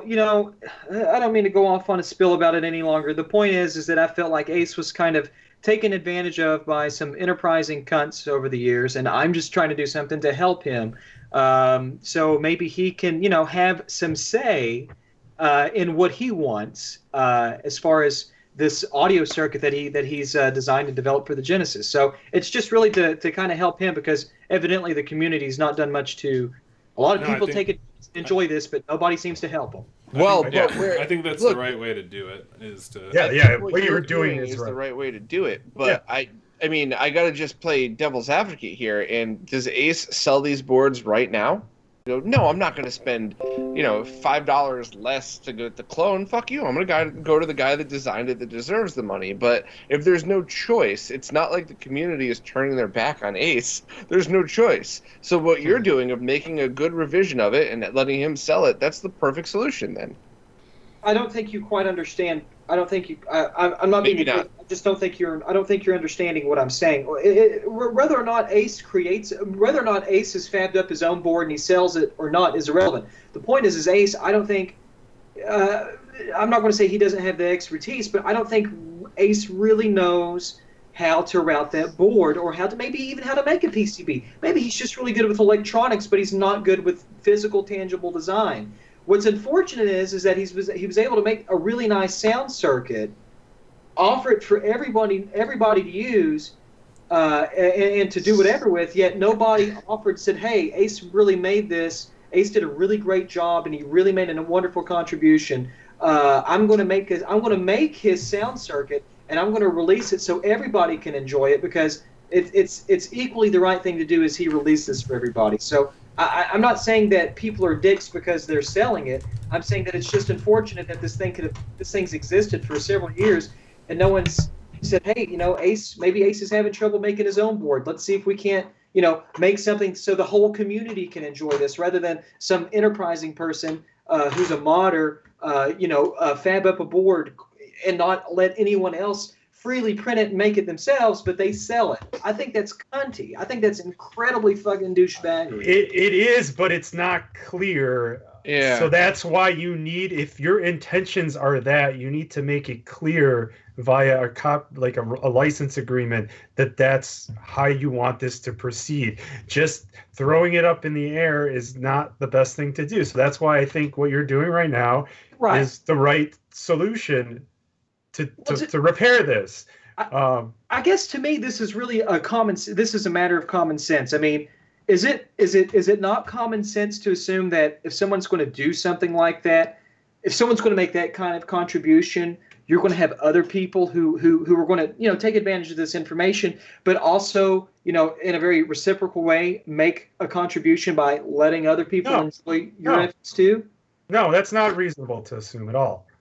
Yeah, I while I agree with your attitude about this situation, it's just you have to put something out there in order for people to give back, or you're not going to get it. It's just not how the world works. So if you put something out there and you said, "Hey, this is my thing, go for it," what is your average person going to look at that and see? "Oh, this is great. Where can I buy it?" "Oh, here, I can buy it here." And that's the end of their thought patterns. There is no, "Well, where did this come from? Is this original designer getting recognition?" It's, "That's fucking awesome. Oh, that's where I buy it. Okay, done." And it's not your average person's fault that goes on this forums and buys the other board, and nor would I have ever thought, like, "Hey, maybe I should go and reach out to the original person." After I started the podcast, of course, because I want to interview all the people that I'm fans of. But before that, it was just like, I see something I like, I buy it, it's never a thought in my head after that. So I do agree, but in this situation, but I don't know. Well, I think in general, it's just that's not how life works. And you're absolutely right, and you're very foolish for assuming that. But I'm sorry, I just think that's just regardless of that. It's dicky. We're all in agreement. Right. We're just all saying the same thing. Right. So it's cunty. It's cunty. None of us would do that. But that's not how you approach this. Yeah. So you need to, if you want intentions, if you're releasing some design, you have to make your intentions clear via a agreement, a spelled out license agreement. Otherwise, you're going to get unexpected results. Right. Correct. All right, let's stop putting people to sleep saying the same thing like 13 times. Okay. We're all in agreement. Let's answer just like your topic. Let's answer some questions that people had. This one comes from Corey of My Life in Gaming, and I don't understand it. He asks, "I'm curious what y'all favorite premium malt beverage with natural flavor, certified color, and FD&C yellow number 5 is." I should ask Billy D. Williams what he thinks. Colt 45. Is that what he's referring to as Colt 45? It's all I can assume because that's all I know about malt beverages. I would have to say I don't drink too many of them, but I think, drawing a fucking blank, but I think there's like a raspberry beer that's technically a malt beer. God, I'm so sad I'm not. Malt beverage would have yellow number 5 in there. All of them. Yeah. I would assume all. Abita, raspberry Abita. It just came to me. But I think that's my favorite. Does anybody else here even understand what a malt beverage is? Renee, you gotta that's gotta be you. You're the only other one. All right, let's I go don't to... I don't particularly enjoy malt beers now. I recently got my hand on a GDEmu. Congratulations for that. Later. For my laser dead Dreamcast. And I know there's an issue with the 12 volts that is not used anymore, getting the PSU to heat a lot. I suppose it is the same for the Rhea and Phoebe on the Saturn. There are 2 known fixes, if this is something you're aware of. What is the best and safest? One is inserting a 300 ohm 1/4 watt resistor in a socket between the 12 volt and ground. Or 2, desolder a resistor and a voltage regulator. Has anyone heard of this issue? I actually looked into this last night when we were prepping the spreadsheet. So, to give a little bit more detail, the GD-ROM in the Dreamcast was the only thing that used the 12 volt besides a real SCART cable, because the SCART AV cable used the 12 volt to set one of the modes in the SCART device. So those are only 2 things that use the 12 volt. And so if you take the GD-ROM out and put the emulator in, the 12 volt is no longer being used internally unless you plug a SCART cable. That's the only way it would be used. And so there is no load on the output of the regulator, and the regulator becomes unstable because there's no load. It's open. And so there was 2 fixes. One is you put a load to simulate a GD-ROM, which is the 300 ohm resistor, to give it so it thinks it's driving a GD-ROM, and so it's stable again. Or just remove the regulator completely and just have it not do anything. So those are the 2 fixes. And they both seem like valid fixes, except a lot of the things I saw online when I was kind of looking this up is the wattage value that people have been using for this resistor is awfully low. I would use a 1 watt at the minimum, and people are saying use 1/4 watt, because you got a lot. You got 13 something volts going into this resistor, and so it's better to be safe and use a higher wattage resistor. And I mean, either solution seems fine to me. I think if you are never going to use a SCART cable and you're never going to put a disc back in, just take a regulator out. But if those are options in the future, just seemed like the resistor solution was okay as long as you mount it in the correct spot and it's high wattage. Did you say so? It was 13 volts and 330 ohms. It was so it's not exactly 12. I think the regulator regulates to like 13 and a half ish. Okay, well, V squared over R, that's 0.5 watts. You definitely can't use a 1/4 watt. Yeah, I saw it was 300 ohms exactly, but yeah, you can't even use a half watt. Yeah, that's why I said use a watt resistor. So. All right, there's a second part to this question. It's not related, but same guy. I also found a SCART swisher, the Bandridge SVB7725, also known for its leaking power issue, as mentioned by My Life in Gaming.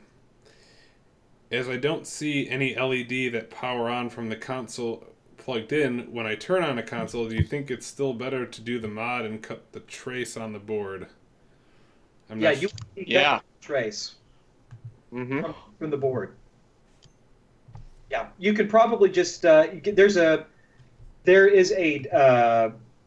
diode on the main board. If you just snip that diode out, that effectively decouples that trace from the rest of the output. So I think there's only a diode and a resistor on that entire board. So just remove the only diode that you find, and that should take care of it.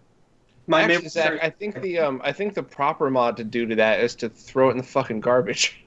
Actually, do you know that switch, the way it routes sync next to it, the way it routes the traces on the board, if you use C-Sync, or if you use cables that sync on composite video and not C-Sync, so fully shielded cables that work absolutely flawless if you plug it directly in and you go through that switch, you'll get composite video jail bars through it because of the way it routes the signals. I've never seen that, Bob. I think you're full of shit. I think you're a liar, and I think you're a whore. Well, you know what, Zach? I think you should buy one, take it apart, and make a video about it. Motherfucker, I have 3 of them here. Bob, I think you should buy one and then send it to Voultar. I'll break it and send it to Zach to fix. Yeah, break it first if you can. I think you're behind on this month's kickbacks, Bob. No, that went out in the mail today. Hey up, Bob. Hey, you have a perfectly broken Hacko soldering station getting sent to you right now, actually. God, my year just keeps getting better. 2018 is going to be a good one. We got a question in from the chat, and if anyone else has questions, feel free to post them, and Bob will pick out the good ones. This comes from Doug. I really want an Atari Jaguar adapter, Gulich, and he asks, could we get a super quick rundown on the brightness switch locations for each console for the HD Retrovision cables? Okay. So, what he's getting at is, for the Genesis cable, the brightness switch is intended to be in the brighter position for the old Master Systems and in the darker position for everything else. Right. Although we've never explicitly said anything about the adapter stuff either. Like PlayStation, Neo Geo, and Saturn should all be in the brighter position. Correct. And then for Super Nintendo, it's... I'm trying to remember here, everything except for the one chips are in the darker position. One chips are in the darker. Everything else is brighter. Yep. So I think that covers everything, right? Voultar mods should be in the darker position. Because they're properly attenuated. Sterling Francis asked this earlier, and I thought it was a really good question. Supergun questions from earlier. Yeah, interfacing video from a Supergun to a television or to a scaler. Now, this comes from a comment that I made on a YouTube video from a guy. We answered this like in the past 2 podcasts, the same question, haven't we? No, I think this is a bit different. He asked on the Twatter why, I think it was, you know what, I think we have answered this. So, Steve, you can answer it. I'm not going to answer it ever again. Oh, okay.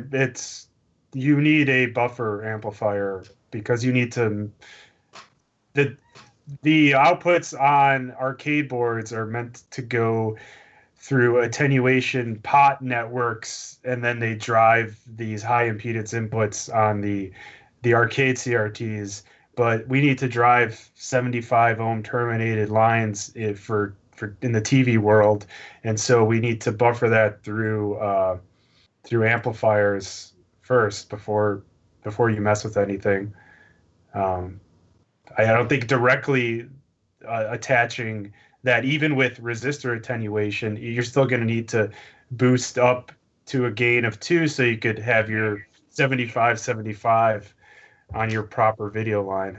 Is that close enough? No, that's fine. That's perfectly fine because I made a comment. Basically, I said, almost verbatim what you just said in a comment on this. I'll just say his name, Modern Vintage Gamer, I think is his YouTube channel. I was really nice, but he was endorsing this product that I don't think does that.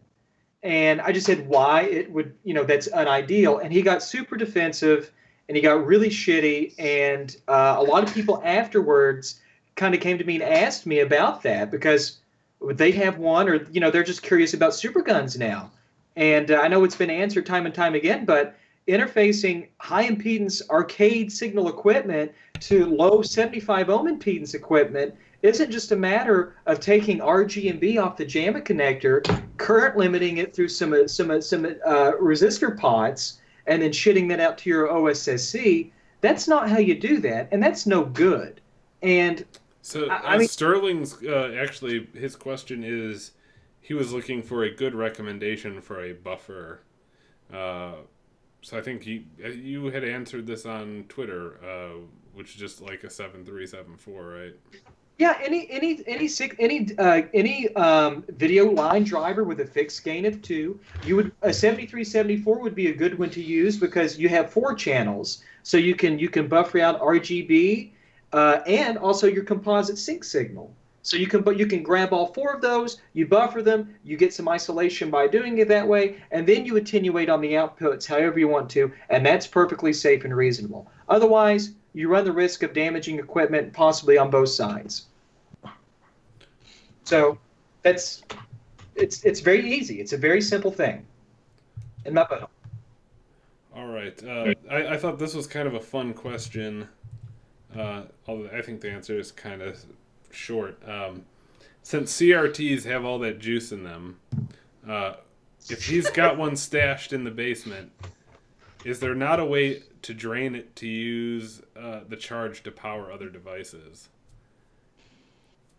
So he wants the discharge of the tube to energize other things? Yeah, I mean, I think that's like the gist of it. And I think the answer is you wouldn't get much charge out of it, right? Like, it would discharge in about a second, and it wouldn't be worth the setup to do that. Yeah, the risk. You're not going to get anything. You're not going to get anything by doing that. I mean, but to discharge it, I mean, if you're wanting to discharge it, ideally you would have a high voltage probe with some bleeding resistors in there, so you could short that to ground and de-energize it that way. But as far as using energizing other sort of devices with the discharge of the tube, that's not going to do anything. So it's you have a lot of joules energy, but wattage, which is energy per time, is very low because it goes away and then over time it's like a gone. second, right? Yeah. Do you have any? There's one. Oh yeah. Sorry, hold on. There's one that wasn't a question, but it was a suggestion that I felt was relevant and I needed to share. Danielle actually suggested that you should sell the Mega Dumper with a T-shirt that says Mega Dumper. I would wear the shit out of that thing. Yeah, I've seen quite a few people talk about T-shirts here, and I'm really, really tempted to design a little. Do it Mega like Dumper the t-shirt. Sega style logo, but call it like Mega Drive, but Mega Dumper. Yeah, I'd buy that. Yeah, I'd wear it everywhere. MD, yeah, the initials are right too. Oh shit, that was a coincidence. That's amazing. Yeah, you should This is the best day of my life. chat with me after this, René, because I did the whole T-shirt thing for the Retro Y PB shirts back a few months ago. I would buy one of those. Yes. Do you have any good sources for data sheets and/or service manuals? I mean, I think a lot of what we acquire is just through Googling, but I know for us in particular, there are times where we've actually had to pay to acquire some of these documents. Some of them are not just like open and free out there. But are there other good locations other than like the typical just Googling?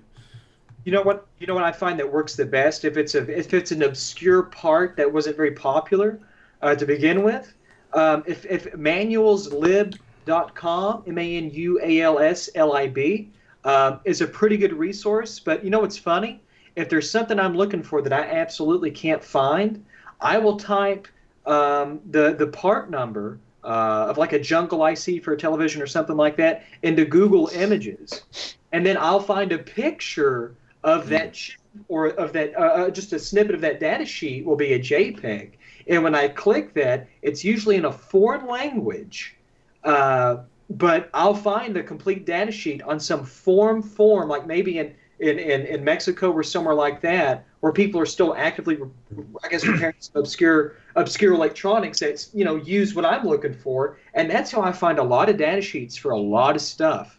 That's a good tip. Images. Good tip. Yeah, it's not so much the text; it's the picture. You type the part in, and you look at pictures, and you're like, well, that looks just like that part, or hey, I can see the part number in that scanned PDF in the text that I see in this picture preview, and you click it, and it's some old ass form that still works, and someone's uploaded the PDF or to that data sheet or the app notes or whatever you're looking for. Yeah, I've used that process on other things, like just products that I was looking for too. Using the image as a you try the text first, and if you get nowhere, go to the image, and you sometimes get really good results. Yep. There was a question from the chat that was forever ago. There was mention of modding the eBay SCART to YUV boxes so they have proper calibration like the shiny bows. Are there any updates on that? This was Bob mentioned me and him were gonna do some video on generic component devices, and I mentioned that to him, that it's possible to do something like that. So maybe sometime this year. Hadn't we talked about that it was possible that you calibrate your YUV box properly, you measure the pots, and then you replace it with fixed resistors, right? Yeah. So I calibrated one of mine. Yeah. So there would be like a table of fixed resistors to replace the pots with, I guess. Yeah, that was the idea. Maybe this year. Well, I was supposed to do that last June with Steve, and that was a big fail on my fault. That's going the way of the triple bypass and getting delayed a year. But yeah, that'll sooner rather than later. This is a question that was posted under our holiday special video that I thought we answered in the holiday special video, but maybe I'm just hallucinating that. If there are 525 lines in a frame of standard def video, why are only 480 lines drawn to the screen? Same question for 240p content. Did we not answer this before? I don't think we answered that in the video. Okay. Like specifically, why is there more than what is drawn is basically what is the question. Like overscan and H blanking times and retrace. Why you have those extra lines? They're there. You just can't see them, but they serve other functions, right? Yeah, that they're mainly you need more time to do other stuff than just draw the picture. Like you said, CRT guns got to move back to the top. Right, and then they had extras, so they jammed other info in there, like the closed captioning, digital data they would throw in some of the lines, and some other things, widescreen signaling, and but historically they needed more time to do stuff. Cool. For some reason, I thought we answered that. Guess not. The last one that we had on deck is not really a question, but it's a statement. I think this was from Smoke Monster, but I thought it was worth at least us commenting on because we've talked about it before. My opinion on the PS2 cable caps issue is probably not the popular choice, but I don't feel there should be an intermixing of PS1 cables with the PS2. PS2 cables should have no caps in it. And who cares if it has the same plug type? Just label it with bold letters that read PS fucking 2. Yeah, so I don't know. I made that test fixture. Bob, I think, used the test fixture that had the different caps, and for me, it seemed like the most practical thing was the 1,000 microfarad. I mean, I didn't really see much distortion on that when combined with something that already had caps, and that was my opinion. Like, if somebody was, if you're mad that Retro Access is selling stuff like this, blame me, because I'm the one who started this nonsense back in, I think, in Bob's interview video with me a long time ago, where I first mentioned that. So if you don't like it, I guess blame me. But I think if you're manufacturing a bunch of things, you need to balance practicality with everything else. And so for me, that seemed like the best solution. I think she does offer both, though, doesn't she? Yeah, I think Rachel. I think if you specify, she will. But if you just order it, Rachel puts the 1,000 microfarad caps, and Rob does each individual per console. Okay. Yes, that was just- actually not Smoke Monster. That was Firebrand X. I'm sorry, but but Smoke Monster said he likes hearing his name mentioned, so it's okay.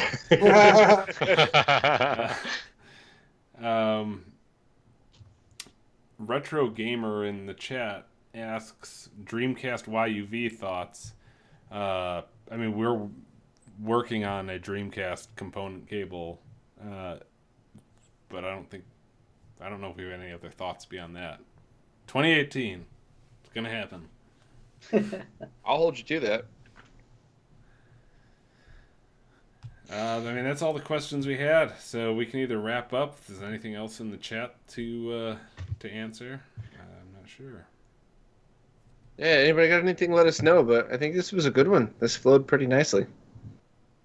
All looking forward for Mega Dumper T-shirts. Yeah. What about Renee, original make one Xbox? make one in an extra beer fat and send it to me. And I will wear it as soon as it comes in. So we had a question. What about the original Xbox? That is something that we've talked about doing. It's just not like a priority or anything. I think that's probably something we'll ask the factory to start looking into once they've finished manufacturing our PS2 cables. We kind of want to see how PS2 3 rolls out, Right? Because we have no idea what to expect. Yeah, it's kind of a different market that we're approaching with that. Like, obviously with Genesis and Super Nintendo cables and the adapters, we're offering a brand new solution, while the PS2 cables exist already, and I don't know who's going to buy them or not. I mean, obviously we think our product is better and we can offer it at a cheaper price, but we don't know if they're going to sell or not. So I think a lot will depend on that as to whether we also do that with things like the Wii and the Xbox. There was another cable or another HDMizer, is that still happening? That's still happening. Don't worry about it. Adam asked, are plane component cables, are they male to male or male to female? The answer to that is yes. We're doing both of those, actually.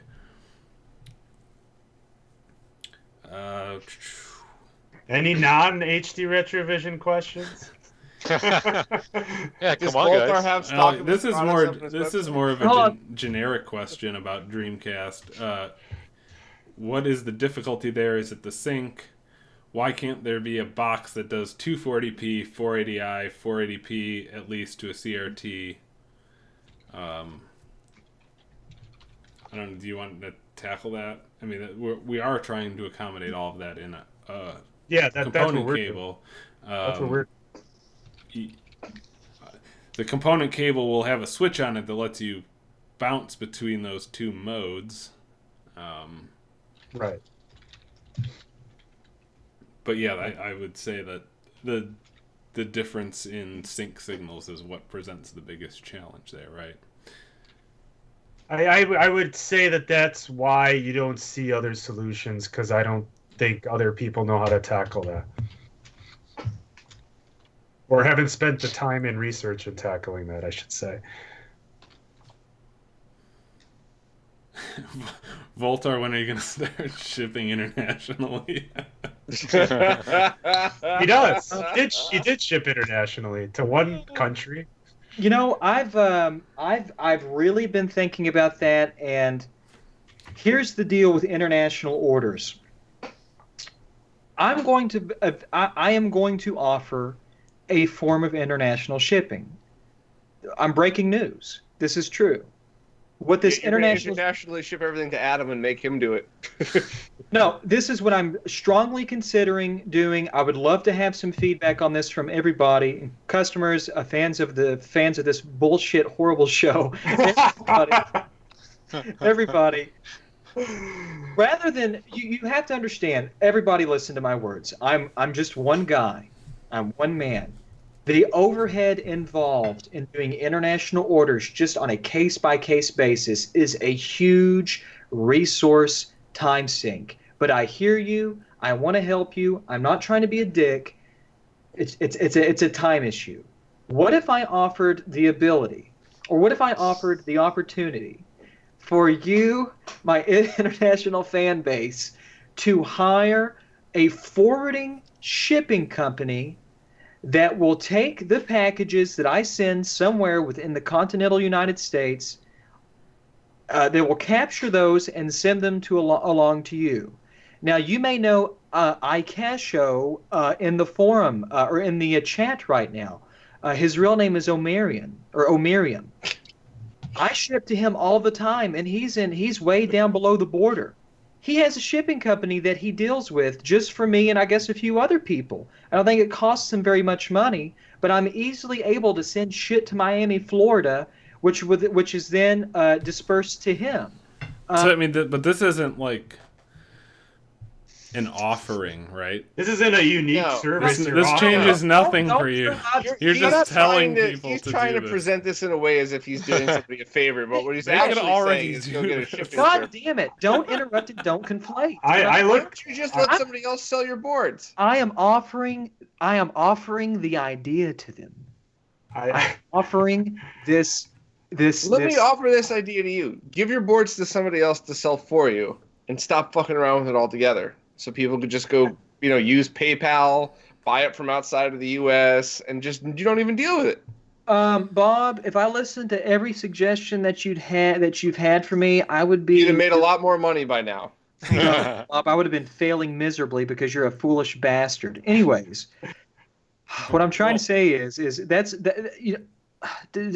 I'm playing with Bob, but he actually has a point. I have been looking at completely omitting myself from the entire distribution model and having other people handle that for me, so I can really allocate my time into designing other really cool things. But the thing I'm thinking about right now is, even though I'm unable to offer right now an international sort of international shipping, maybe people will be inclined to look at cheap and affordable.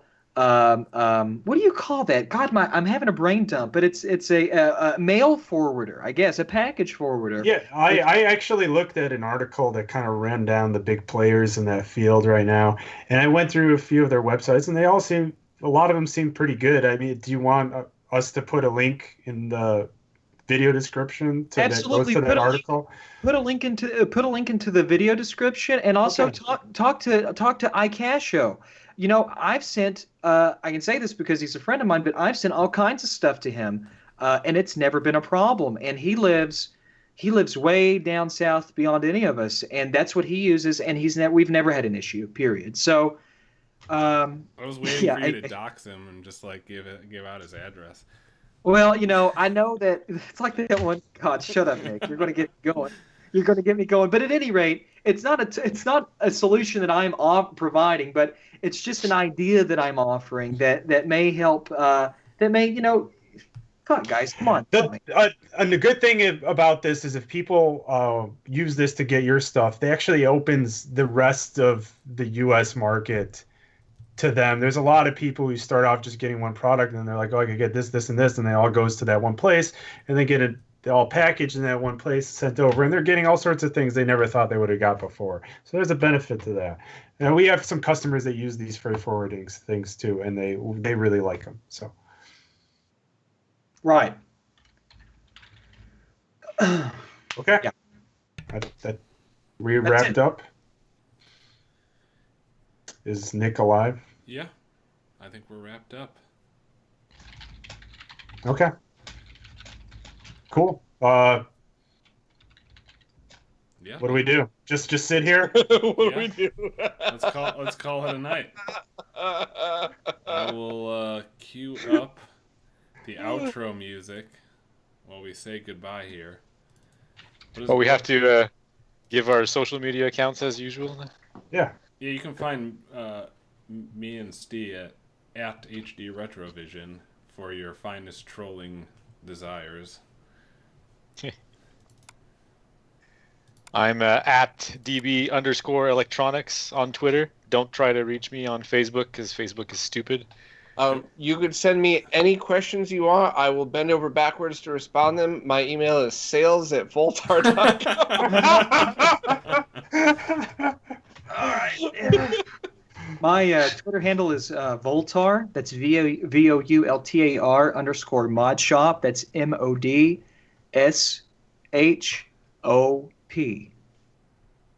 Thought it was spelled ICUP.